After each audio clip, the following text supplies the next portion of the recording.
好，来继续来看，民进党立法院党团按算要来推出着国安15法，呼吁在野党会当支持。国民党的立委徐巧芯是回应讲，应该先盘点强谍渗透的状况。讲为2020年到今，因为强谍案防起诉的现役甲退役的官兵都有95个人。这嘛，互民进党的立委王定宇真愤怒，伊转倒来问政战局。到底是咧变啥物梦？讲出这鸟鼠仔屎，会严重来影响到老百姓对国军的信任。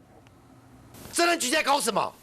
我10年来支持你们。民进党的立委王定宇气甲当当啊，因为国军又个爆发到强谍案，会是愈听愈气恼。出1、2个这种老鼠屎，你要解释多久？军民关系的信任一旦受损，你很难拿到社会的力量。增加这个军三轮总队的一个员额啦，防美军的部分，就是说揭秘的这个程度不同深度的一个安全查核。这是宪兵自1年后役生来中枢，防检机留下秘密给中央。强谍案牵涉到宪兵，飞弹快艇部队到总统府是卫生。国安局统计，对2020年到今，因为强谍案去防起诉，现退役官兵都有95个人。其中国安会秘书长吴钊燮，伫咧担任外交部长时期，盛会助理，嘛技术将机密资料提供给中国。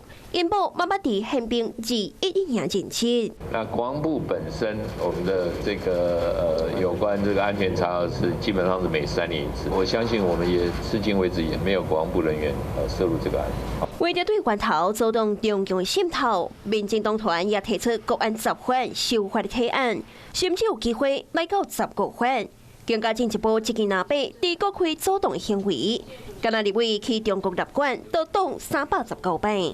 可悲的是，国民党现在不愿意去真正的面对共谍渗透的问题哦，反而不断的指鹿为马，用错误的讯息来带风向。国安系统对你自己人这么多年才进行1次查核，这个不用国安什么司法稽法的，你现在就应该要先盘点你现在目前你的府院党被渗透的这个情况。针对国安修法，哪里有无同的观点？调查要达成共识，恐惊爱个悄悄。你好，我是宋彦明。想掌握最及时的新闻资讯吗？赶紧订阅、按赞、开启小铃铛，锁定华视新闻 YouTube 频道。